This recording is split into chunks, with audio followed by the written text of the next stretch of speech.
Assalamualaikum warahmatullahi wabarakatuh. Selamat malam, Bilal. Nah, malam ini kita berjumpa lagi di agenda rutin kita di live Instagram bersama pembicara spesial kita, Mas Eko Setiawan. Nah, ini memang spesial banget ya, spesialnya plus-plus karena biasanya kita sharingnya akhir pekan ya, weekend, Sabtu Minggu. Tapi karena Mas Eko ini jadwalnya sangat-sangat padat ya, ini Masya Allah ini nyempetin waktu nih untuk sharing sama kita semua ya. Malam ini jadi khusus khusus live Instagram kali ini kita agendanya malam nih dan tidak weekend ya. Oke, seperti yang teman-teman bilang tahu, mungkin udah ini ya, udah baca ya flyer yang di-share ya oleh Happy Lova. Malam ini Mas Eko Setiawan ini akan sharing tentang potensi bisnis IT di era industri 5.0. Nah, beliau ini owner dari Connect Media ya, konsultan of information and technology. Nah ini saya sampai lihat contekan juga. Nah saya juga udah intip-intip juga nih, intip dikit-dikit juga nih Instagramnya beliau nih, Masya Allah. Jadi beliau ini juga punya buka bimbingan skripsi juga. Itu salah satu bisnis beliau yang saya tadi pas intip-intip, wah Masya Allah ya, terpikir untuk buka bisnis seperti itu. Nanti kita akan ngobrol-ngobrol tuh. Saya juga excited juga nih untuk tanya-tanya dengan Mas Eko nih terkait salah satu bisnisnya itu tuh tentang bimbingan skripsi dan beneran dibimbing sampai lulus kayak gitu. Terus kemudian juga beliau ini juga buka kursus komputer juga seperti itu. Terus apalagi tadi gitu ya. Develop software. Nah itu nanti kita ngobrol-ngobrol banyak dengan Mas Eko nih, tanya-tanya seputar bisnisnya. Oke, langsung aja ya. Kita sapa pembicara kita, Mas Eko Setiawan, Eskom. Nah, sebelumnya Mas, makasih banyak ya Mas ya. Ini kemarin bolak-balik ngubungin Mbak Mumun. Bolak-balik ngubungin Mbak Mumun sampai sungkan. sampai sungkan. Iya. Jadi mungkin sebelumnya ini sih Mas Eko ya. Saya manggil, benar ya, panggilannya Mas Eko ya Mas ya? Mas Eko saja, tidak terlalu panjang. Siap. Nah Mas, mungkin sebelum kita ngobrol lebih jauh Mas ya terkait tema kita, mungkin teman-teman Bilaf di sini ingin tahu nih Mas, latar belakangnya Mas Eko seperti itu, kegiatannya saat ini apa aja tuh Mas, atau stay di mana seperti itu dan lain-lain, boleh deh Mas sebelum kita masuk ke temanya deh Mas. Baik, langsung ini ya berarti ya, mulai ya. Iya, monggo Mas. Bismillahirrahmanirrahim. Assalamualaikum warahmatullahi wabarakatuh. Alhamdulillah, terima kasih atas waktunya dan undangannya dari Habelog IT ya. Kemarin dapat ini undangan dari istri, katanya ini ada temen nih mau sharing-sharing gitu bisnis dan bernegosiasi terkait waktu. Akhirnya alhamdulillah ketemu di akhir bulan September ini. Kita bisa bertemu dengan teman-teman dan mudah-mudahan hari ini adalah forum yang bisa memberikan inspirasi ya, saling memberikan ide juga dan mungkin banyak hal ya nanti bisa kita dapatkan di perbincangan kita kali ini. Baik teman-teman, perkenalkan nama saya Eko ya, mungkin namanya nama pasaran ini ya, nama yang umum di ini kan ya. Kalau nama panjang saya juga ternyata banyak pasaran juga, Eko Setiawan itu juga ternyata banyak juga namanya sama ya. Jadi panggil saya Eko setiap hari ya. Aslinya sebenarnya Surabaya ya. Asli lahir di Surabaya sejak kecil dan saat ini tinggal di Lamongan, dari kota ke desa karena di sini istri aslinya di Lamongan dan harus menemani orang tua di Lamongan di sini. Nah, teman-teman, mulai dari ini ya, latar belakang ya mungkin. Baik, saya mungkin mau cerita dulu ini ya, latar belakang saya mungkin dari awal kenapa kok bisa beraktivitas di dunia IT ini ya. Saya mau ngawali dunia teknik itu sejak SMK ya. Dari SMK itu saya ngambil teknik elektronika dan kebetulan di SMK saya itu di Surabaya itu di SMK khusus Angkatan Laut, di SMK KAL, ya, jadi semi militer di sana tapi teknik. Jadi pada waktu itu ngambil teknik elektro dan pada waktu itu juga komputer itu belum begitu ini ya, belum begitu booming gitu. Komputer itu sesuatu yang masih awam gitu. Jadi jurusan kayak jurusan komputer jaringan ya. Kalau SMK sekarang komputer jaringan itu belum begitu banyak. Yang terkenal ya elektro, kalau elektro ya mesin, listrik dan macam-macam. Pada waktu saya ngambil elektro di sana dan baru mengenal komputer di masa saya itu komputer itu sudah boomingnya tuh Windows XP pada waktu itu. Dan kalau di SMP saya itu ya, SMP saya itu masih pakai disket itu. Pakai Windows 98 itu masih hitam putih gitu. Dulu Windowsnya waktu SMP itu. Sempat ada ya di SMP ekstrakurikuler dan di SMK itu baru Windows XP mulai populer dan masuk ekstrakurikuler. Jadi baru mengenal komputer di saat itu dan internet juga mulai booming pada waktu itu. Google itu mulai disukai oleh anak muda pada waktu itu Google. Ya, medsos ya belum ada ya medsos pada waktu itu belum ada medsos sama sekali. YouTube ya juga belum ada dan saya mulai masuk dunia teknik ya di elektro itu dan elektronya pun masih jadul ya. Elektro saya itu masih benerin TV hitam putih, radio masih, sound system masih begitu ya. Jadi masih kuno ya, kurikulumnya itu kebetulan masih kuno pada waktu itu di tempat saya itu karena memang semi militer. Guru saya juga bukan ini ya orang yang umum, mantan tentara semua. Jadi guru saya itu mantan tentara saja semua. Jadi secara kurikulum masih kuno. Baru setelah itu, setahu saya setelah saya lulus itu di tempat saya di SMK saya itu baru elektronya itu mengarah ke elektrokomputer. Jadi saya tidak mengikuti itu pada waktu itu. Ya, jadi pada waktu teknik itu saya suka dunia teknik ya, dunia memperbaiki sesuatu gitu ya. Kalau paling ini sempat belajar teknisi HP. Tapi HP-nya ya masih Nokia yang ini ya, Nokia tombol-tombol gitu. Sony Ericsson pada waktu itu. Ya, dan di zaman itu terus magang pun itu di Panasonic pada waktu itu di teknisi AC, mesin cuci, kulkas ya. Jadi dimulai dari sana. Jadi saya suka dunia teknis daripada dunia yang umum ya. Pelajaran itu saya lebih suka yang otak-atik gitu intinya. Habis itu setelah SMK saya ngambil teknisi diploma teknisi komputer. Pada waktu ngambil diploma teknisi komputer. Jadi komputer itu mulai booming pada waktu itu. Akhirnya saya coba ngambil diploma selama 1 tahun. Jadi itu kuliah untuk kerja memang kalau di saat itu. Saya ngambil teknisi komputer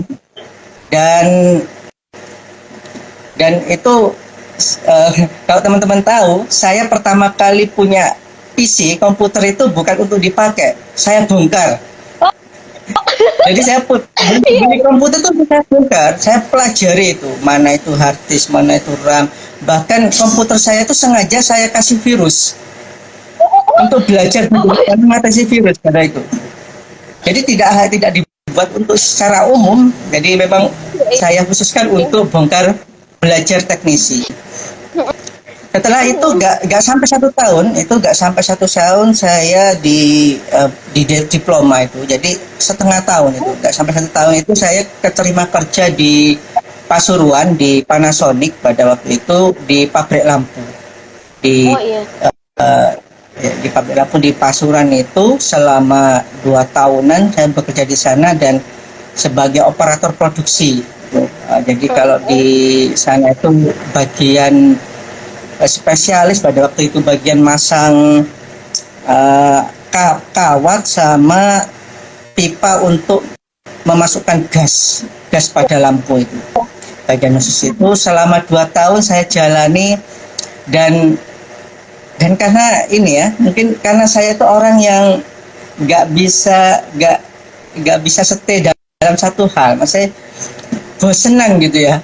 Ya pekerjaan sehari gitu akhirnya saya bosen gitu. Ya, akhirnya baru kepikiran untuk tak kuliah gitu ya. Kepikiran untuk kuliah pada waktu. Jadi memang di pada waktu SMK itu nggak ada kepikiran kuliah tuh nggak tahu. Bahkan saya itu nggak tahu kampus-kampus ITS, UNESA apa itu memang nggak ini. Karena memang posisinya saya anak pertama ya dan ayah saya itu juga orang yang nggak tahu dunia begitu, mungkin yang pertama kali gitu ya. Jadi nggak ada gambaran anaknya itu untuk dikuliahkan. Ya, nggak ada gambaran seperti itu. Ya, akhirnya inisiatif itu selama 3 tahunan ya saya lulus itu, habis kerja itu merasakan jumut gitu ya. 2 tahunan di sana, akhirnya memutuskan untuk kuliah. Nah ini juga unik ceritanya itu ya. Saya itu pinginnya pada waktu itu memang internet lagi ini ya, komputer lagi mulai boomingnya, warnet banyak. Terus pada waktu itu medsos pertama kali itu Friendster ya, Friendster. Masih nggak ikut nggak Friendster dulu di zaman itu? Itu medsos pertama kali itu Friendster. Ada Kaskus dan macam-macam gitu, MIRC ya. Dan itu kepikiran dulu itu saya mau kuliah gitu ya. Nelpon ayah saya, Pak ini sepertinya saya mau resign gitu ya, mau berhenti kerja mau kuliah, rencana kuliah dan minta tolong carikan jurusan komputer. Bayangan saya pada waktu itu ya komputer itu ya meneruskan teknisi komputer, belajar komputer secara hardware. Dan memang saya nggak ikut nyari kampus karena nggak ada waktu untuk pulang ke Surabaya. Terus pokoknya minta bapak untuk nyarikan, tak kasih uang untuk daftar. Resign pulang saya sudah masuk pada waktu itu saya kuliah di ITAT Surabaya. Emang nggak masuk negeri pada waktu itu, mungkin ini nggak bisa ikut PKK itu ujian masuk negeri itu pada waktu itu umur kalau nggak salah, umur itu sudah nggak bisa pada waktu itu kalau nggak salah. Habis itu pokoknya swasta gitu aja yang mudah, nggak usah tes dan macam-macam, akhirnya masuk di ITAT ya. Nggak, kalau tiba-tiba saya resign pulang Surabaya masuk ITAT jurusan informatika. Yes, saya pada waktu masih itu ya, masih komputer yang belajar komputer hardware. Ternyata setelah masuk full software ternyata. Jadi full coding, full software.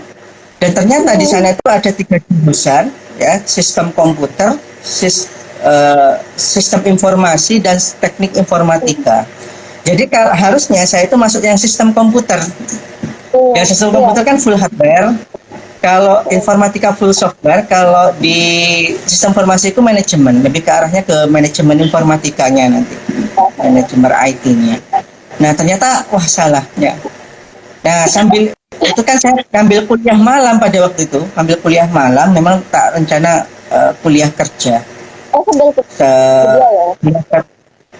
Kuliah kerja rencana itu, dan itu mungkin pertama kali saya mencoba untuk berbisnis ya. Jadi saya membuka jasa teknisi komputer pertama kali. Jadi saya kuliah itu sambil membuka jasa teknisi komputer, mengaplikasikan ilmu yang saya dapatkan di SMK Elektro dan di teknisi komputer itu saya buka itu. Jadi sambil kerja dan sambil kuliah saya lakukan itu selama ya mungkin 1 tahunan ya. Semester pertama itu sambil galau, bingung itu, ini kok isinya itu coding gitu ya. Sempat sampai saya itu kepikiran mau pindah jurusan, dan beberapa teman saya itu ini juga beberapa teman saya itu yang nggak kuat di informatika itu banyak, bahkan ada yang pindah kampus, pindah jurusan itu ada. Karena di tempat saya di ITB itu secara kurikulum itu ternyata berat ya, mengikut ITS, karena memang pendirinya kan sebenarnya orang ITS juga di ITB itu. Jadi kurikulumnya juga agak-agak sulit. Dan ya dengar-dengar dari kakak-kakak kelas itu, informatika di tempat saya itu banyak menghasilkan mahasiswa legend.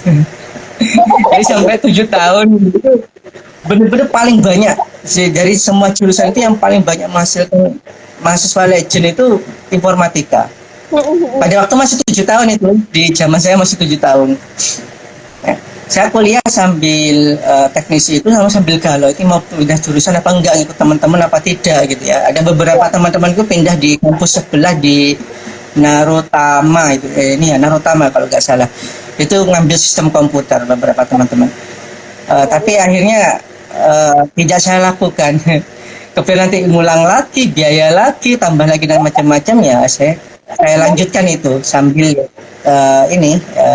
melanjutkan sambil teknisi komputer. Lalu di semester 3 itu ya teknisi komputer saya lakukan dengan ya seadanya. Selalu ada permintaan dari teman. Pada waktu itu ya belum ada ini ya medsos.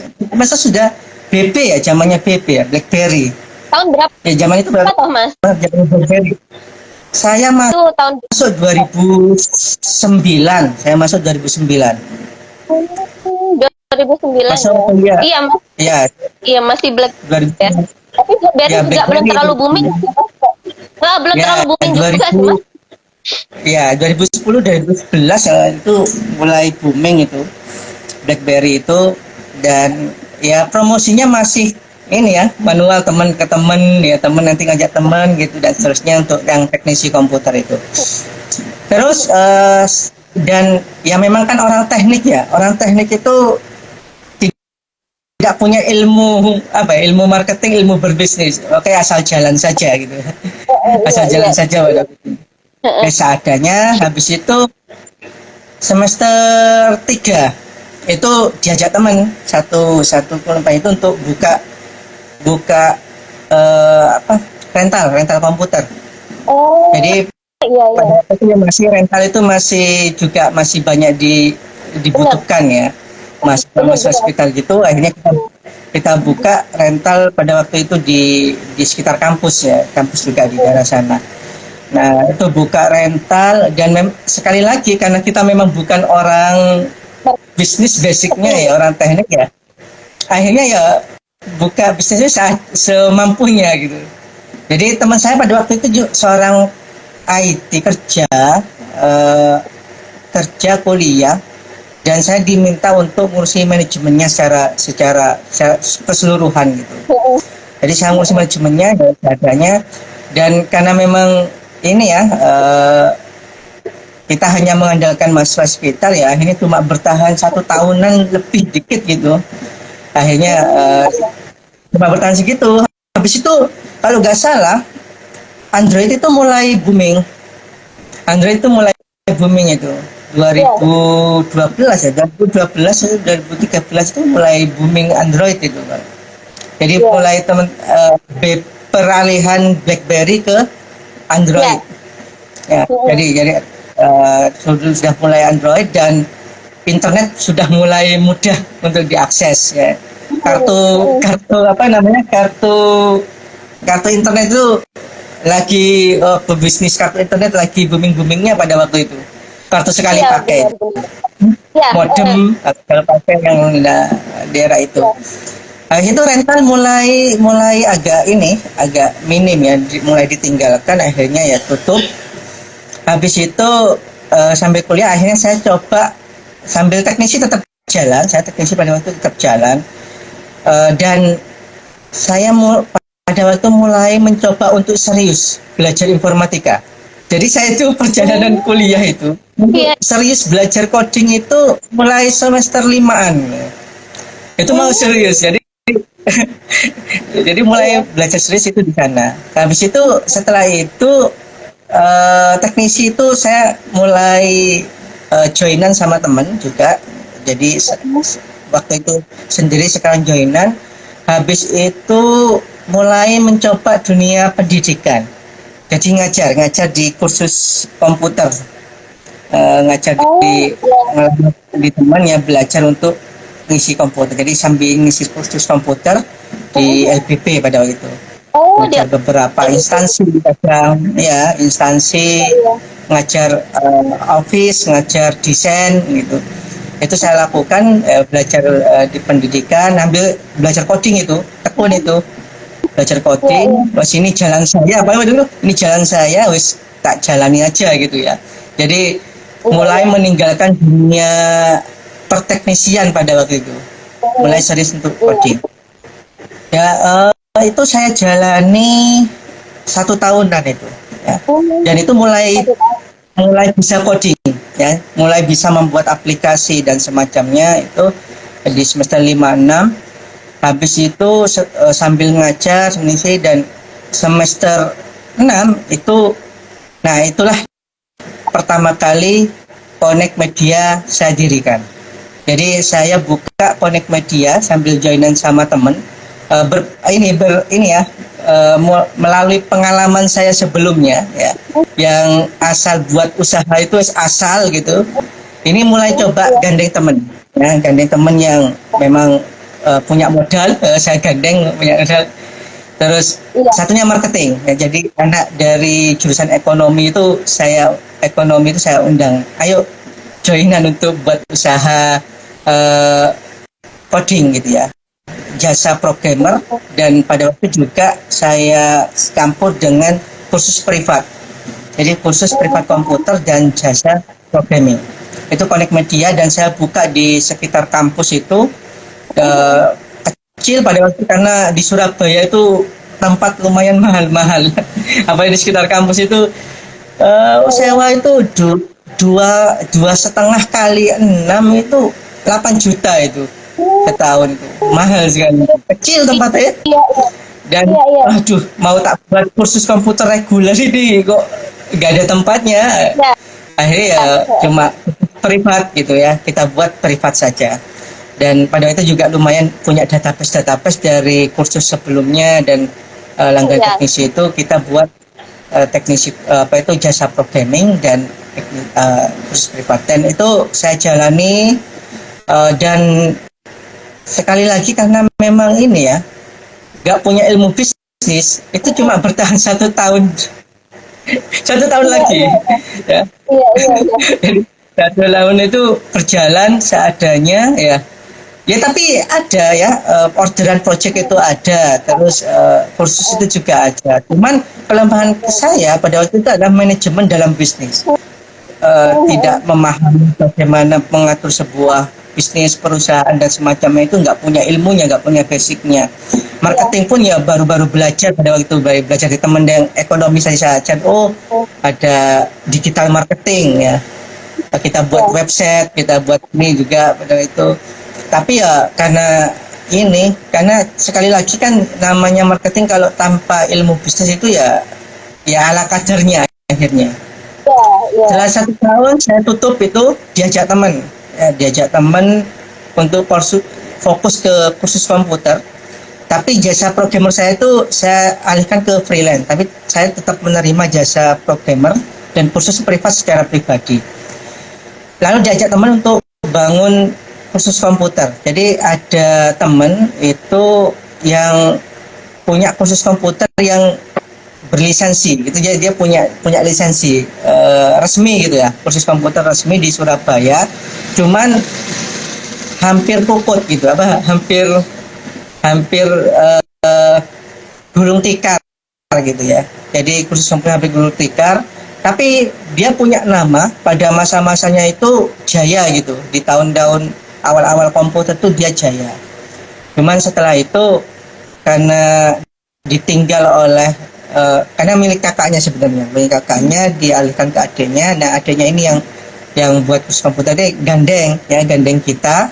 Dan pada waktu itu salah satu teman saya itu kan yang ngajak saya itu kan sebenarnya bukan pemilik kursus ini, tapi saya punya teman itu manajer supervisornya Coca-Cola di Madura, di Bangkalan itu. Saya punya teman ya, jadi bagian supervisor ngurusi pintar memang di dunia marketing itu. Ngajak saya yuk buka kursus komputer gitu, gandeng teman gitu ya, akhirnya kita buka itu lima orang itu pakar-pakarnya sesuai dengan ininya, keahliannya. Pada waktu itu saya dapat job untuk sebagai HRD itu, ngurusi guru, ngurusi gawe di sana. Habis itu pun ternyata juga tidak berjalan lancar, berjalan sekitar 1 tahunan lagi nih, 1 tahunan, karena memang ada kendala di masalah manajemen keuangannya.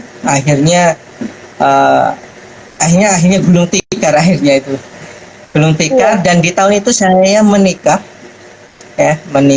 dan akhirnya pindah ke Lamongan. Menikah 2017 itu saya menikah ya. Tapi masih di Surabaya. Itu masih ada kursus itu, masih berjalan ya. Menikah itu saya masih ngurusi kursus itu. Jadi setelah kursus itu gulung tikar. Kenapa? Kuliahnya udah selesai tapi Mas. Sudah selesai itu. Kuliah sudah selesai dan itu saya sudah menikah tapi tinggal di Surabaya, dan itu masih ngurusi kursus komputer itu. Dan akhirnya gulung tikar, akhirnya kita putuskan pindah ke Lamongan. Saya pindahkan ke Lamongan. Dan di Lamongan mulai tetap saya kan masih punya database, kenalan masih ini. Jadi proyek untuk jasa programmer itu terus berjalan. Jadi saya masih punya proyek-proyek, masih ke Surabaya ngurusi proyek dan masingnya. Jadi secara jasa programmernya itu nggak diapa-apain, itu mesti ada setiap bulan itu ada proyek yang bisa dikerjakan. Dan akhirnya ke Lamongan. Di Lamongan itu mulai kepikiran mau buka kursus komputer. Riset saya di sana, riset dulu siapa pesaing saya di Lamongan, tak cari ternyata nggak ada. Nggak ada kursus komputer di Lamongan. Saya cari itu ada sih, ada gedungnya tapi nggak ada, udah mati gitu. Ada juga yang masih hidup tapi dia fokus di pengetikan. Tapi dia juga buka jasa khusus office gitu, ada gitu. Tak riset, ternyata memang kursus komputer di Lamongan itu minim yang butuh gitu. Tapi saya coba, oke lah, mungkin saya coba ya, mungkin ini menjadi peluang di Lamongan untuk mengawali buka kursus komputer. Akhirnya saya buka kursus komputer, sewa ruko pada waktu itu di kotanya, ya hampir di kota itu, gak desa-desa banget, tapi masih di kecamatan kota.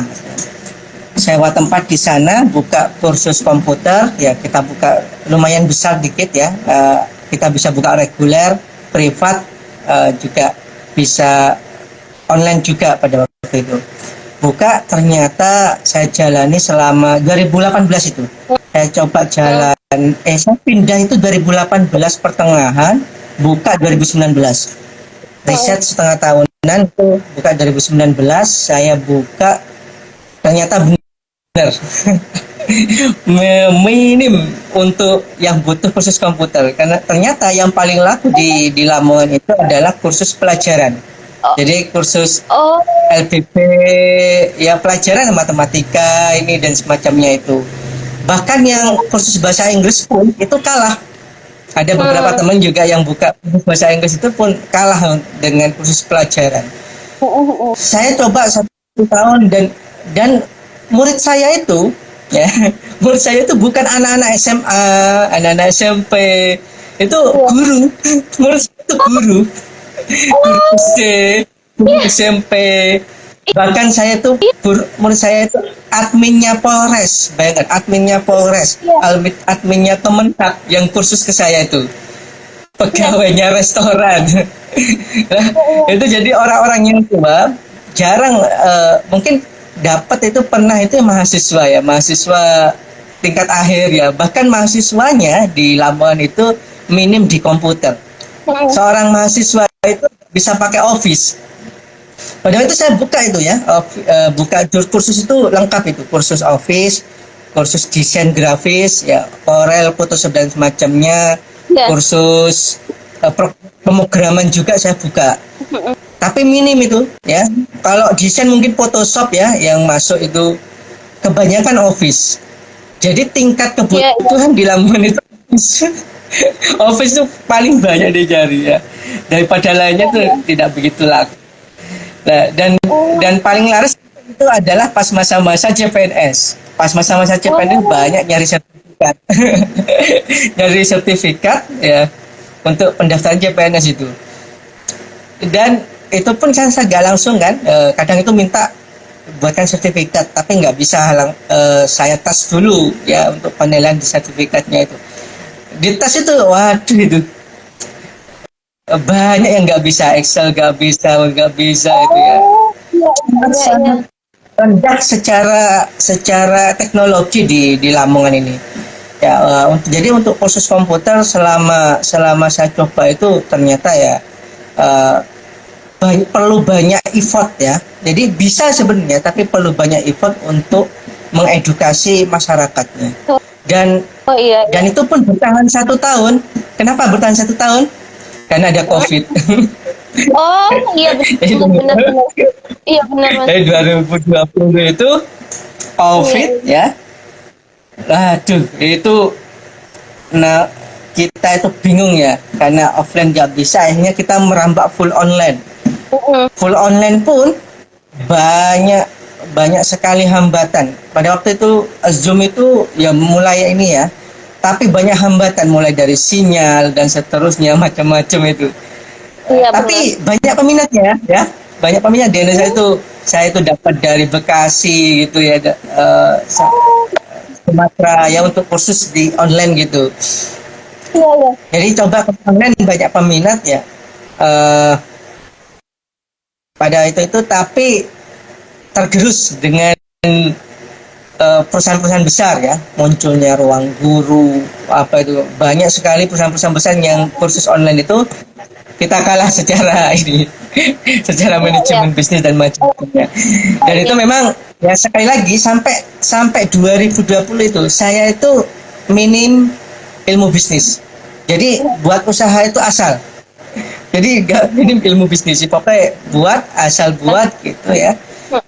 Sampai corona selesai itu saya itu mulai mencoba untuk belajar bisnis. Di 2021 tuh mulai mencoba untuk belajar bisnis. Jadi sambil rehat ya, proyek tetap jalan, proyek jasa programmer itu tetap jalan. Iya, iya. Belajar bisnis dengan ikut komunitas-komunitas. Belajar bisnis, ikut komunitas, ikut seminar gitu ya, ketemu teman-teman bisnis. Oh, ternyata membuat bisnis itu tidak semudah itu ya. Banyak hal yang harus disiapkan, mindsetnya dan macam-macamnya. Wah, itu Benar. ketemu dengan pebisnis luar biasa gitu ya. Jadi sekarang itu teman-teman saya itu ya banyak pebisnis di luar biasa di Lamongan itu ya. Dari pebisnis restoran, pebisnis akuarium besar di Lamongan, itu banyak sekali pebisnis yang viable, itu banyak belajar dari mereka. Akhirnya mulai itu ya menata lagi. Jadi setelah corona itu mulai menata lagi apa yang harus saya lakukan ya ke depannya di IT saya. Karena memang saya cuma berbekal di IT dan memang apa ya, saya itu nggak, kalau diperhatikan dari tadi itu kan mencoba bisnis terus ya, Iya. nggak mencoba untuk kerja PNS ya. Memang sudah saya inginkan, saya ingin coba kerja itu yang bebas gitu. Itu bukan saya Punya itu pengen Iya, iya. kerja bebas, fleksibel, dan bisa dinamis. Jadi Oh iya. pekerjaan itu gak monoton. Karena pengalaman saya kerja di pabrik itu, saya merasakan itu. Kerja dari pagi, sore tidur, kerja itu Bosan. lagi. Saya itu bosan dan merasa tidak berkembang. Saya itu merasa nggak Oh berkembang. iya, nggak Ya, berkembang. Oh iya. itu aja gitu ya. Sama bapak itu sebenarnya, ayo daftar PNS. Coba ini, tapi nggak saya lakukan itu. Sampai sekarang itu ijazah saya itu nggak pernah saya pakai. Nggak tahu di mana sekarang. Iya, Ya. iya. Padahal IPK saya lumayan, IPK saya 3,6 itu, tinggi itu. Oh, iya benar-benar tinggi itu Mas. Ya, ya Iya. jadi akhirnya belajar bisnis, akhirnya mulai menata lagi ya. Dan yang saya dapatkan itu dari belajar bisnis itu adalah yang pertama kali itu adalah menentukan visi misi dan Oh, mencari DNA bisnis. Nah, itu yang bisnis. pertama. Jadi setiap Iya. orang itu punya DNA bisnisnya sendiri-sendiri. Apa DNA bisnisnya? Coba cari tahu apa yang bisa menjadi DNA bisnis kita. Saya cari itu ya. Sambil uji coba tetap mengerjakan proyek, kursus komputer juga tetap saya pada waktu setelah corona buka lagi saya itu. Buka Iya. lagi, sewa di tempat di perumahan, sambil jalan itu ya sambil proyek jalan, akhirnya ketemu itu di jasa bimbingan skripsi. Iya. Jadi jasa bimbingan skripsi itu saya temukan setelah ya itu belajar bisnis. Saya tuh berpikir, oh iya ya, kalau kalau mahasiswa itu nggak akan pernah nggak pernah habis gitu. Jadi orang setiap tahun itu di kampus itu akan terus ada mahasiswa dan pasti skripsi gitu. Dan mahasiswa itu pasti skripsi. Dan saya itu karena saya itu orang IT, saya tahu tipikal orang informatika, saya tahu tipikal mahasiswa di Indonesia itu levelnya itu saya tahu. Ya, jadi bagaimana teman-teman itu untuk orang-orang yang benar-benar sangat bisa di informatika itu paling sekitar 10% seangkatan itu. Iya, Dan iya, iya. nantinya untuk Iya. ya, mereka lulus pun untuk benar-benar bekerja di bidangnya itu paling mungkin sekitar 5%-an itu. Lainnya biasanya banyak yang kerja itu di luar ininya jurusannya. Jadi, oh ini peluang, ini saya melihat bahwa bimbingan skripsi ini sebuah peluang gitu. Mahasiswa itu pasti satu angkatan itu pasti ada yang lemah di coding. Mereka tidak bisa coding itu pasti ada, bingung gitu ya, atau asal kuliah itu ya asal gitu ada. Ternyata setelah saya buka itu ya ternyata banyak semuanya ya. Jadi saya pada waktu langsung itu saya belajar marketing juga itu ya, belajar marketing bagaimana bisa mengakses seluruh kampus di Indonesia. Nah, akhirnya dapat itu ya. Jadi dapat banyak mahasiswa di Kalimantan, Maluku, Sulawesi gitu ya, dan macam-macam di Lamongan sendiri, Surabaya itu setiap bulan itu ya pasti ada yang tanya gitu ya, untuk bimbingannya. Dan kita sistemnya memang tidak ini ya, karena saya seorang yang edukatif, jadi sistem saya itu bukan semacam joki ya. Kalau di dunia informatika itu banyak sebenarnya di joki skripsi gitu. Jadi mereka itu asal jadi apa yang namanya asal jadi jasa jadi gitu asal saya gitu. Tapi saya mencoba untuk mengedukasi. Jadi mahasiswa itu pada saat memakai jasa kami itu ya mereka nanti dibantu sampai memikirkan judul dan kita nggak bantu penulisan proposal itu mereka. Jadi mereka yang nulis proposalnya, nulis ininya, kita bantu mengarahkan ini harusnya begini, buat apa itu rancangannya begini. Ya, sampai nanti di pembuatan aplikasinya nanti saya tanya itu mau buat sendiri atau dibantu gitu. Kalau buat sendiri nanti kita bantu itu support secara pengarahan. Kalau nanti dibantu dibuatkan nanti kami buatkan ya, kita buatkan nanti kita ajarkan bagaimana pembuatannya dari awal sampai ngodingnya itu. Jadi pada saat sidang pun mereka siap gitu. Iya.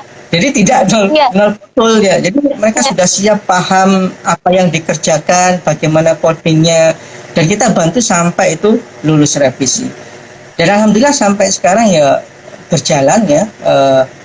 Tapi yang memang kalau deskripsikan musiman gitu ya, agak lama untuk pengerjaannya 3 bulanan kalau paling ini kan per 3 bulanan. Ya. Sekarang ini mulai musim lagi nyebar jaring ya.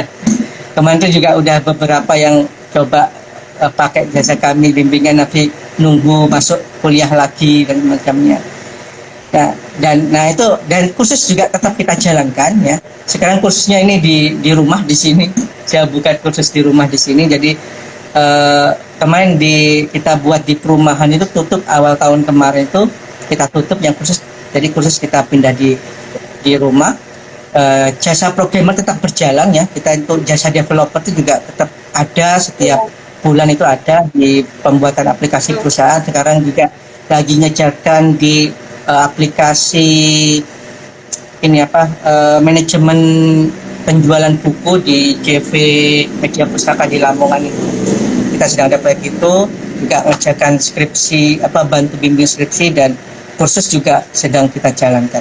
Mungkin itu perkenalan dari saya dan bagaimana perjalanan sampai kok bisa berbisnis di dunia IT. Iya, Masya Allah, iya. Panjang banget ya Mas, memang perjalanannya ya. Mulai dari, berawal dari rasa excitednya dengan hardware ya Mas ya, bongkar-bongkar barang-barang gitu ya, sampai akhirnya, iya benar. Terus kemudian rasa bosen kerja kantoran, sampai akhirnya karena bosen memutuskan untuk kuliah. Dan ketika di kuliah ketemu dengan dunia baru, dan itu dunia coding gitu ya Mas, dunia yang baru banget seperti itu. Biasanya ngotak-ngatik barang-barang, ini ketemunya sama coding gitu, bahasa komputer gitu ya. Dan sampai akhirnya benar-benar mempelajari dan ahli di bidangnya gitu ya Mas ya. Dan juga ya Masya Allah tuh perjalanan bisnisnya juga Mas ya. Buka bisnis ini 1 tahun selesai, terus buka lagi, selesai, buka lagi. Itu juga saya pikir ini Mas ya, tadi kan Mas Eko cerita ternyata untuk membuka bisnis itu perlu banyak hal, termasuk mental gitu. Tapi dari perjalanannya Mas Eko, saya malah ngerasa kayak ini mental bisnisnya udah terlatih nih. Ketika buka bisnis 1 tahun selesai masih buka lagi, itu menurut saya itu kalau udah ada mental yang bagus ya di bisnis itu pasti sekali coba sudah tidak pengen coba lagi Mas. Tapi Mas Eko coba lagi. Masya Allah ya kayak gitu. Coba lagi. Dan setiap tahun saya coba membuat inovasi. Di setiap tahun itu saya mencoba untuk berinovasi. Tahun besok ini targetnya apa? Gitu. Jadi tidak stagnan, nyaman di satu zona nyaman. Jadi setiap tahun saya selalu mencoba membuat program baru. Apa yang bisa saya coba gali di dunia IT ini? Itu saya selalu setiap tahun pasti ada mencoba bisnis baru. Coba lagi. Ya. Dan itu memang karena rasa suka gitu Mas ya sama dunia IT ya. Baik di bagian hardware-nya maupun di bagian software-nya gitu ya Mas ya. Gitu enggak sih Mas? Memang karena rasa suka gitu Mas. Mungkin saya tuh suka pekerjaan yang mikir mungkin ya. yang menggunakan otak ya. Kalau di skripsi itu kan beda ya. Kalau kita menangani skripsi itu sangat berbeda dengan kita ngerjakan sebuah software ya. Kalau kita itu ngerjakan software perusahaan, membuat website, membuat aplikasi administrasi dan macam-macam, itu kan sesuatu yang paten. Jadi sesuatu yang itu yang dibuat gitu. Tapi kalau di skripsi, kita tuh harus belajar terus itu, upgrade ya. Karena skripsi itu sesuatu penelitian baru, metode baru, kita belajar metode baru. Jadi, luar biasa belajar. Saya tuh pernah dapat skripsi itu ya, skripsi dari Sulawesi itu ya, Bina Skripsi itu membuat aplikasi perhitungan pembuatan kincir angin. Ya, pembuatan kincir angin gitu. Wah, itu belajar itu apa itu kincir angin, bagaimana ngitungnya, bagaimana metodenya dan seterusnya. Jadi lumayan di tantangan skripsi itu Iya, iya. harus benar-benar menggunakan otak.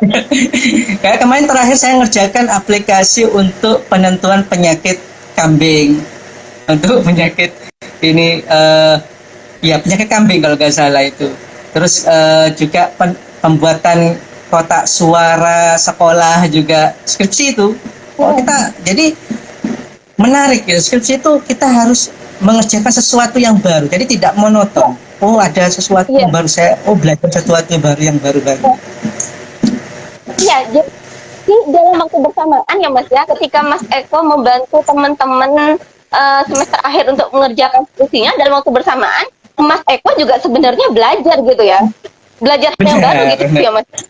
Iya, dan itu benar, dan akhirnya kapasitasnya selalu terlatih untuk belajar hal yang baru lagi kayak gitu. Akhirnya ya jadi ada kayak kerja kayaknya nih ya, kayak seneng gitu ya Mas ya, kayaknya seneng mikir gitu. Dan ya bebas gitu ya. Gitu.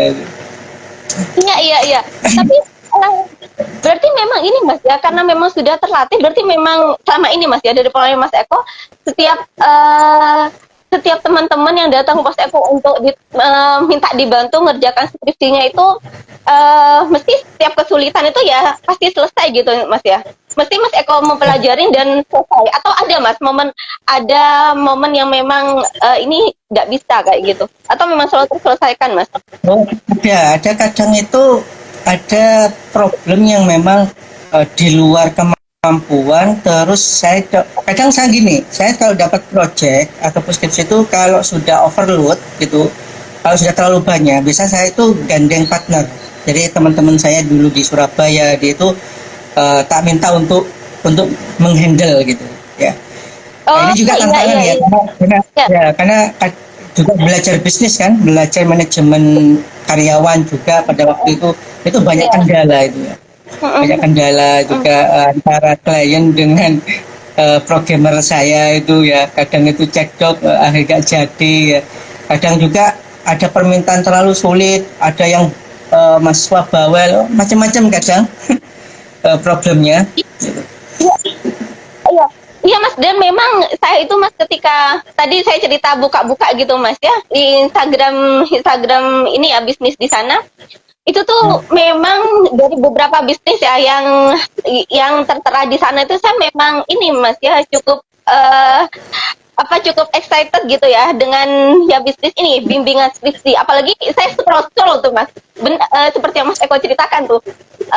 Jadi bukan hanya di bimbingan skripsi ini bukan hanya langsung dibuatkan skripsinya, tapi benar-benar diajarin, dibantu cari judulnya, kemudian dibimbing cara ngerjainnya kayak gitu. Sampai akhirnya tadi katanya Mas Eko kan, jadi ketika nanti maju sidang itu tuh sudah dengan segala pengetahuannya gitu, bukan asal jadi aja. Dan itu iya benar Mas, jadi karena saya itu nggak tahu Mas ya, tapi saya memang belum pernah sih Mas ketemu sama bisnis ini. Makanya ketika tadi saya lihat bisnis ini, wah menarik banget ya kayak gitu, bisa terpikir ya bisnis seperti ini kayak gitu. Karena Mas, saya itu juga dulu pada zamannya ya, ketika saya kuliah, saya sebenarnya jurusan pengolahan pangan sih Mas, pertanian ya, bukan teknik. Cuman saya itu dikelilingi orang-orang teknik aja Mas. Dan kebetulan waktu itu juga ada saudara juga yang teknik, dan dia itu juga cukup kesulitan Mas ya pada waktu itu dengan skripsinya gitu ya Mas. Terus kemudian saya itu saya pengen bantuin gitu. Akhirnya saya cari tuh Mas tempat kursus pada zamannya ya Mas. Itu 11 kayaknya 2013 2014 deh Mas. Saya cari tempat kursus, dan itu tuh tempat kursus coding aja Mas. Maksudnya bukan kayak misalnya temennya saya punya judul terus kemudian bisa beneran dibantu ngerjain kayak gitu, itu enggak kayak gitu. Dan itu saya udah cari kayak gitu ya pada waktu itu ya, pada tahun itu ya Mas ya kayak gitu. Makanya ketika tadi saya lihat bisnisnya Mas Eko ini, wah ini kok beneran bisnis yang solutif banget gitu ya, sebuah permasalahan yang pernah saya temuin di masa lalu, dan saya kayak ngelihat solusinya di bisnis ini kayak gitu. Itu sih Mas, saya sangat excited gitu ketika lihat ini ya, bisnis tentang bimbingan skripsi. Iya. Nah, Berarti itu memang ini ya Mas ya, memang adanya bisnis bimbingan skripsi ini juga berdasarkan pencarian-pencarian juga ya tadi katanya Mas Eko ya. Ya, Eh, udah pencarian berkali-kali, terus kemudian sampai akhirnya ketemu dengan bisnis bimbingan skripsi ini. Nah, Mas, menurut Mas Eko sendiri seberapa potensial sih Mas bisnis IT di masa yang saat ini tuh? Kalau menurut Mas Eko sendiri?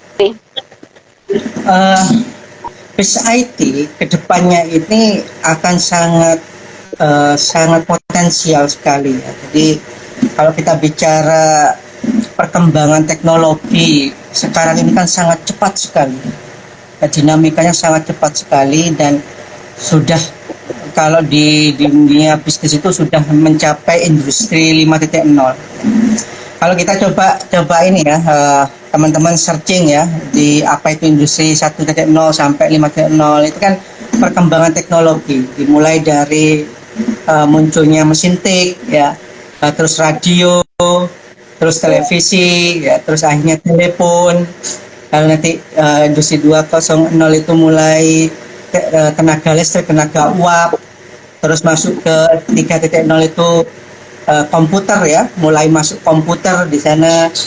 Terus industri 4.0 itu mulai masuk digital ya, dunia digital.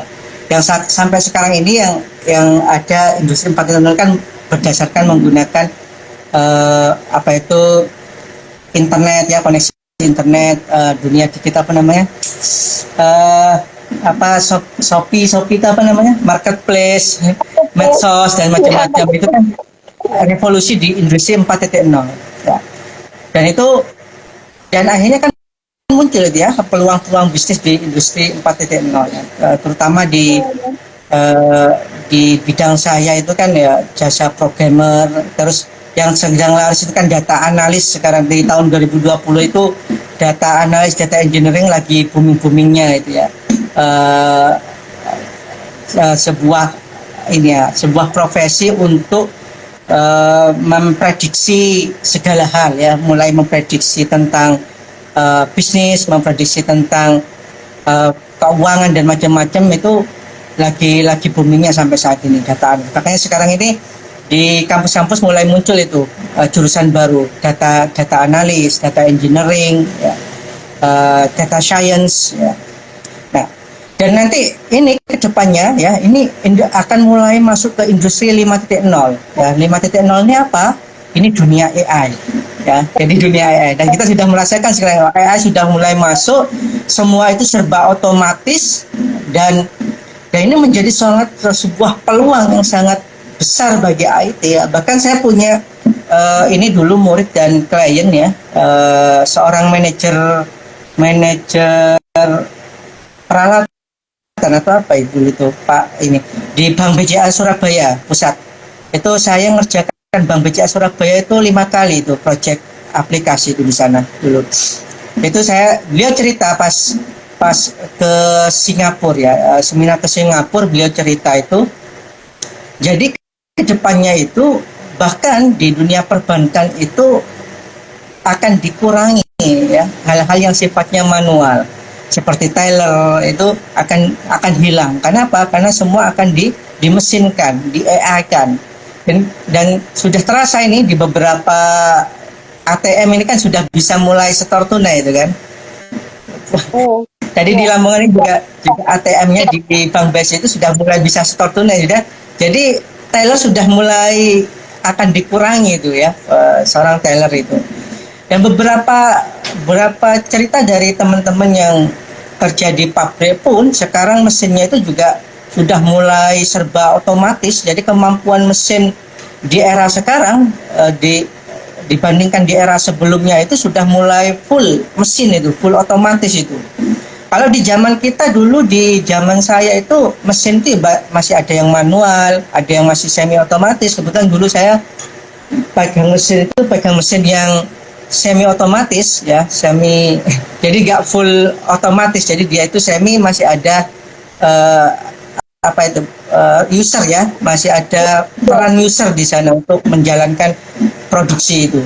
Dan kedepannya ini memang semuanya akan serba otomatis, dan ini diambil peluang ini oleh banyak orang ya, banyak industri ya, jadi semuanya itu serba diotomatiskan. Dan IT itu peluang di pekerjaan bisnis IT ini juga mulai sangat luar biasa ini ya. Apalagi munculnya AI. Kalau kita coba lihat AI gitu ya, banyak ini sekarang buka bisnis AI di AI untuk Turnitin, AI untuk pembuatan gambar otomatis, AI untuk pembuatan video otomatis dan macam-macam, itu juga sudah banyak muncul gitu.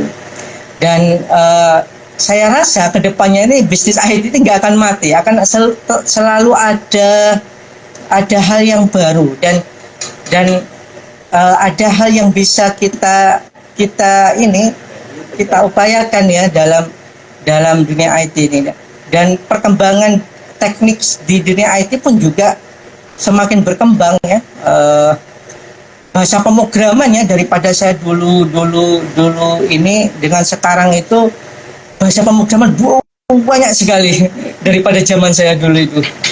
Bahkan banyak bahasa pemrograman yang aneh-aneh, dan ini tandanya apa?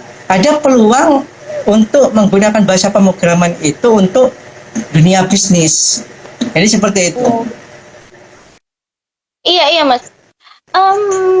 Iya Mas, tadi itu kan juga Mas Eko nge-mention ini ya Mas ya, seperti teller udah nanti kedepannya mulai dikurangi, ya seperti itu ya Mas ya. Mas ini dari itu ya, dari perspektifnya Mas Eko Mas ya, seperti ini nih bisa dibilang ini enggak sih Mas, bagian dari kekurangan dari perkembangan teknologi saat ini enggak sih Mas? Maksudnya saya gini Mas, kan dalam waktu yang bersamaan gitu ya Mas ya, dengan perkembangan teknologi yang seperti ini nih memang memudahkan kita semua gitu ya Mas ya, memudahkan kita semua karena semuanya serba otomatis gitu Mas ya. Tapi gini, mereka yang biasanya mengerjakan pekerjaan-pekerjaan itu akhirnya tergantikan oleh mesin seperti itu. Dan ini tuh apakah bisa dilihat sebagai kekurangan dari perkembangan teknologi ini sendiri Mas ya? Karena akhirnya kan mungkin akan ada banyak orang yang kehilangan pekerjaan misalnya seperti itu, atau gimana tuh kalau dari perspektifnya Mas Eko tuh? Segala sebuah perubahan itu, perubahan apapun ya, itu tidak melulu kita bicara hal yang positif, pasti akan selalu bersanding dengan hal yang negatif. Jadi segala sesuatu itu pasti ada sisi positifnya, ada sisi negatifnya. Dan perkembangan teknologi yang semakin maju ya, semakin otomatis, semakin efisien, ini akhirnya pastinya akan memberikan dampak negatif ya. Yang pertama, pekerjaan yang dulunya sifatnya itu manual digantikan oleh mesin. Akhirnya apa? Banyak orang yang di bidang itu akan hilang pekerjaannya ya, akan hilang pekerjaannya.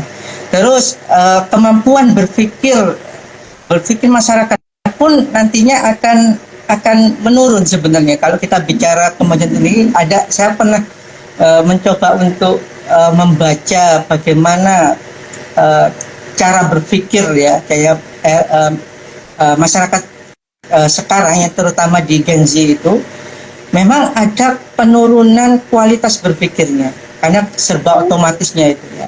Oh iya benar. Jadi ada masalah, akhirnya ini ya menimbulkan secara psikologis itu adalah generasi yang manja, generasi yang manja gitu ya di dalam hal teknologi itu ya, dalam segala sesuatu itu. Nah ini menjadi PR sebenarnya ya, PR terutama PR pemerintah, bagaimana tetap menjaga kualitas masyarakatnya dengan perkembangan teknologi yang terus dinamis, terus semakin maju ini. Itu menjadi PR pemerintah untuk memberikan edukasi gitu ya, kepada masyarakatnya. Dan saya dicurhati, kan saya punya murid guru sekarang, saya sedang memberikan kursus tentang informatika kepada seorang guru yang dia mendapatkan tugas ini di sebuah sekolah negeri itu, tapi ngajar tidak sesuai jurusannya. Dia itu sebenarnya guru IPA tapi ngajar informatika, mendapatkan tugas ngajar informatika, jadi bingung gitu. Ini mau apa yang diajarkan ya. Jadi sekarang itu di SMP pun itu sudah ada pelajaran informatika di SMP itu. Nah itu beliau cerita ya bagaimana kualitas siswa sekarang, ya, cara berpikirnya. Ternyata memang ada gap yang sangat sangat ini ya, sangat renggang dari generasi sebelumnya gitu, cara berpikirnya ya. Dengan mereka itu sudah terbiasa dengan hal yang otomatis, sesuatu yang nyaman, apalagi dengan gadget yang HP mereka yang isinya itu adalah kebanyakan itu dunia hiburan, permainan. Akhirnya cara berpikir mereka pun mengalami penurunan dalam hal ini. Tapi ya, tapi dalam hal ini juga ada sisi positifnya. Kadang itu tingkat ini ya, tingkat kreativitasnya juga ada peningkatan ya. Mungkin karena dunia digital yang semakin maju, informasi yang semakin informasi yang semakin mudah diakses, itu tingkat kreativitas masyarakat itu meningkat, terutama Gen Z. Tapi tingkat cara berpikir yang rumit itu rendah. Maksudnya cara berpikir rumit gimana ya maksudnya?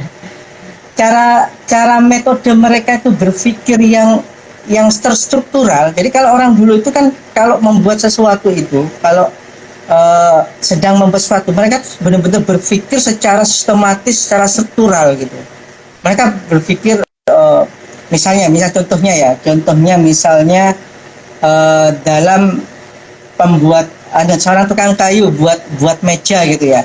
Mereka akan berpikir kayunya harus seperti apa, sudutnya seperti apa. Mereka sampai berpikir seperti itu. Nah, ini cara berpikir yang sangat sistematis dan struktural gitu. Nah, ini cara berpikir ini itu di era sekarang itu mulai hilang. Kenapa? Karena kecenderungan semua itu otomatis ya. Jadi semua itu sudah disediakan. Dalam dunia coding pun ya. Dalam dunia coding pun sekarang itu semakin gampang. Jadi coding itu tinggal geret gitu ya. Tinggal sudah jadi gitu. Bahkan ada AI yang tinggal kita nyebutkan itu sudah dibuatkan itu. Kalau pas kita benar berpikir itu ngodingnya dari awal, ini apa, bagaimana nyusunnya, strukturnya. Jadi cara berpikir kita benar-benar sistematis, struktural. Di era sekarang itu sudah hilang cara berpikir seperti itu. Serba otomatis, serba pragmatis ya. Serba pragmatis, enaknya gimana dan seterusnya. Nah, itu mungkin dari secara ini ya, dari sudut pandang psikologi, perkembangan teknologi ke depan itu memang ada penurunan tingkat berpikir generasi ya, masyarakat, dan cara berpikirnya itu yang mulai kurang ya, tingkatannya itu mulai turun level ya, seperti itu. Nah, ini PR pemerintah sebenarnya, bagaimana tetap perkembangan teknologi itu dengan tingkat edukasi masyarakat itu tetap seimbang. Nah, itu yang sedang kita tunggu dari pemerintah dalam dunia edukasi ini. Oke. Nah, sebelum kita selesaikan nih Mas ya obrolannya kita, pesan-pesan deh Mas buat temen-temen. Ya, kita udah nggak kerasa ya Mas, udah 1 jam lebih nih kita ngobrol-ngobrol. Banget. Pesan-pesan Mas buat teman-teman yang ingin membangun bisnisnya Mas, terutama di bidang IT. Ada pesan-pesan enggak dari Mas Eko? Baik, teman-teman yang sekarang berada di dunia IT, sedang kuliah ya, ataupun sudah lulus dan jurusan informatika atau komputer ya, jadi sarjana komputer itu, dalam dunia bisnis, kalau kita bicara bisnis ya, ini kalau bilang bisnis ya, kalau bekerja ya sudah jelas, kalau mereka mau melamar pekerjaan ya pasti kerjanya programmer, data analis dan semacamnya. Tapi kalau yang mau memasuki dalam dunia bisnis ya, di bidang IT, maka yang pertama yang harus dilakukan adalah mencari DNA bisnis. Ini rumus dari guru saya ya, dari guru bisnis saya itu cari DNA bisnis. Dari mana? Dari apa? Dari skill yang kita miliki. Apa yang bisa kita lakukan dalam dunia IT. Dan memang tidak semua orang itu memiliki kemampuan dalam dunia IT, kan luas ya. Mereka punya kemampuan semua gitu. Pasti ada satu-satu, ada yang bisa website, ada yang bisa Android, ada yang bisa begini dan seterusnya. Nah, mulai dari apa yang bisa kita lakukan, ya. Cari DNA bisnisnya, apa yang bisa kita, oh ternyata saya bisa ini. Setelah ketemu, ya, DNA bisnisnya, barulah belajar bisnis, ya, belajar manajemen bisnis. Dan dari belajar bisnis ini pasti akan menemukan bagaimana caranya dengan skill yang kita miliki ini bisa menghasilkan sebuah bisnis gitu ya, menghasilkan penghasilan gitu ya. Kalau bahasa orang sekarang menghasilkan cuan gitu ya intinya. Dari ini apa yang bisa kita hasilkan? Kenapa? Karena potensinya bisa banyak ya. Jadi tinggal bagaimana kita itu berpikir, nah nih apa ya? Oh, saya bisa punya website gitu ya, bisa buat website. Website ini gimana ya cara berbisnisnya? Itu dipelajari ya, belajar ya, belajar. Oh, ternyata pembuatan website itu banyak macamnya. Ada yang fokus di landing page, ada yang fokus di company profile, ada yang fokus di website untuk apa-apa dan seterusnya. Nah itu mulai coba, oh mungkin saya tak fokus di sini dulu, coba di sini dulu dan seterusnya. Dan pastinya dalam bisnis itu tidak ada istilahnya bisnis itu langsung, intinya sekali coba langsung berhasil ya. Bisnis itu pasti trial error. Nah, kita coba ya, pasti ada kesulitan, hambatan ya. Tinggal yang kalau sudah masuk di masa itu ya, kita terus melatih mental bisnis kita ya. Dengan apa? Biasanya untuk melatih mental bisnis itu tetap berkumpul dengan para pebisnis atau punya pos ya. Jadi punya pos bisnis sendiri. Karena pos bisnis itulah tempat kita untuk curhat gitu ya, mendapatkan solusi-solusi. Nah dari situ insya Allah ya, jadi teman-teman yang tiba bisnis itu akan menemukan jalannya ya, jalan bisnisnya seperti apa ya, dan ya tinggal bagaimana kita terus update ya. Jangan lupa kita terus update ya, jangan stagnan dalam satu zona nyaman saja. Karena apa? Karena perubahan itu akan sangat cepat ya. Perubahan itu akan sangat cepat ya. Dan bisnis pun nantinya juga perlu perubahan-perubahan ya. Yang dulunya mungkin kita marketing itu dulu hanya pakai poster, pakai apa, sekarang itu harus membutuhkan kemampuan FB ad, Instagram ad, TikTok dan semacam-macamnya. Jadi terus update. Kenapa? Karena kalau tidak gitu kita akan tersingkirkan dengan sendirinya. Jadi jangan puas ya kalau sudah berhasil dalam satu, jangan puas, terus belajar dan itu mungkin kuncinya ya. Jadi terus berinovasi dalam bisnis itu, cari DNA bisnisnya ya, kuatkan mental dalam bisnis, terus berinovasi dan terus belajar. Insya Allah teman-teman akan survive nantinya ya, kalau memang serius dalam dunia bisnis, terutama di bisnis IT. Mungkin itu pesan-pesan dari saya. Keren. Nah itu ya teman-teman, tadi pesan-pesan dari Mas Eko bagi teman-teman yang ingin membangun bisnisnya, terutama yang ingin membangun bisnis di bidang IT. Dan tadi itu juga ya Mas Eko menyampaikan tidak ada yang instan. Jadi membangun bisnis itu trial error gitu ya. Jadi bukan sekali membangun kemudian langsung sukses, langsung berhasil, dan itu udah wajar trial error. Jadi bagi teman-teman yang mungkin saat ini sedang membangun bisnis dan mungkin masih gagal, masih belum sampai sama goalnya, masih belum sesuai dengan ekspektasi gitu ya, masih mengalami banyak hambatan, kegagalan, itu enggak apa-apa, karena teman-teman tidak sendiri. Kita semua juga lagi berproses ya. Stay aja di prosesnya. Coba lagi, ketika gagal evaluasi lagi, belajar lagi. Dan tadi katanya Mas Eko, ketika ingin mulai bisnis yang terpenting adalah temukan DNA-nya. Dari mana DNA-nya? Temukan skillmu di mana, seperti itu. Itu dulu, nanti semuanya akan ngikutin tuh. Dan yang terpenting lagi tadi di closingnya, belajar. Nah itu ya, belajarnya yang jangan sampai berhenti ya, seperti itu. Dan ini ya, seringkali ketika kita, ini hal yang sering banget saya ulang, seringkali ketika kita terlalu fokus dengan goalnya, kita seringkali patah di tengah jalan dan tidak fokus dengan belajarnya. Padahal goal itu nanti akan mengikutin, sukses itu akan mengikutin ketika kita stay di prosesnya, ketika kita bersedia belajar lagi. seperti itu. Wah, malam ini kita banyak dapat insight ya, dapat insight dan inspirasi nih dari Mas Eko, terutama ini dari bisnis yang saya tadi excited banget ya tentang bimbingan belajar, gimana kemudian dibimbing dari awal sampai akhir. Dan bukan hanya dibuatkan skripsinya, benar-benar diajarin, dibantu untuk cari judulnya, sampai akhirnya ketika di ujiannya pun, di persidangannya pun, insya Allah bisa ngejawab kayak gitu. Karena memang benar-benar diajarin gitu ya, bikin aplikasinya, codingnya, dan lain sebagainya. Oke, bagi teman-teman Bilov ya, yang nanti mungkin ya dapat inspirasi juga, dapat insight juga ya dari obrolan Hai Bilova malam ini dengan Mas Eko. Teman-teman Bilov bisa share ke teman-teman yang lain juga ya, agar teman-teman yang lain juga dapat manfaat juga ya, seperti teman-teman Bilov di sini. Oke, nah Mas, sebelum kita tutup deh Mas, sebelum kita akhirin, Mas Eko share deh Mas, bisnisnya Mas Eko. Misalnya ada teman-teman yang mungkin butuh ingin pakai jasanya Mas Eko nih, harus kemana? DM Instagram atau ada nomor WhatsApp yang perlu dihubungin, seperti itu Mas.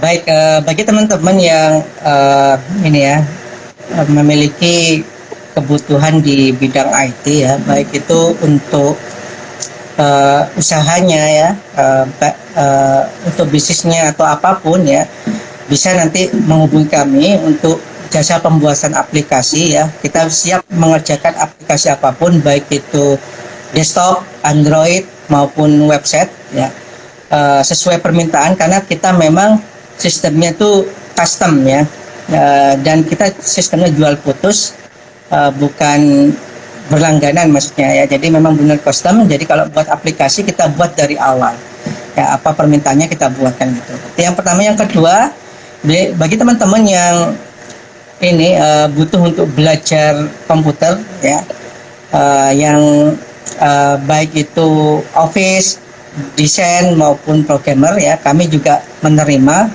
baik itu online maupun offline. Kalau offline ya di Lamongan kalau mau offline. Kalau mau online, kita bisa melayani untuk kursus komputer. Mau belajar kursus komputer, kita sudah siapkan kurikulum yang pas, dan bagaimana kursus ini juga membuat, insya Allah akan membuat teman-teman bisa menggunakan aplikasi ya, ataupun bidang yang ingin dipelajari ya, baik itu Office, desain dan menggunakannya. Yang ketiga, bagi teman-teman yang mahasiswa IT ya, yang merasa kesulitan ya untuk skripsinya, mulai dari bingung nyari judulnya, ataupun yang sudah punya judul, sudah buat proposal tapi bingung ngodingnya ya, kita juga siap membantu ya, dan mengajari teman-teman, dan membuat teman-teman siap untuk maju sidang dan lulus dengan nilai terbaik ya. Dan bagi teman-teman bisa yang membutuhkan ya, jasa kami bisa DM ke Instagram kami di @jasa.programmer, atau langsung menghubungi nomor WA kami ada link itu bit.ly/connect media. Nanti bisa langsung terkonek ke WA kami, dan kami tunggu ya jika memang membutuhkan kami, dan kami siap membantu seoptimal mungkin. Mungkin itu. Iya, oke.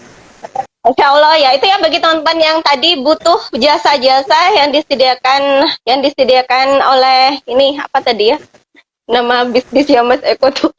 Connect Media. Iya, Connect Media.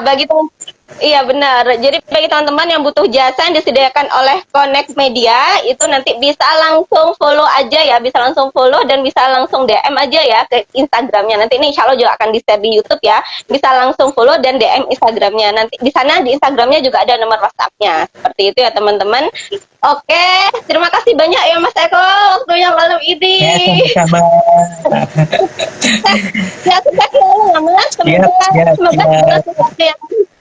Semoga segala sesuatu yang sekarang sedang dikerjakan dan kedepannya akan dikerjakan, Allah lapangkan dan mudahkan.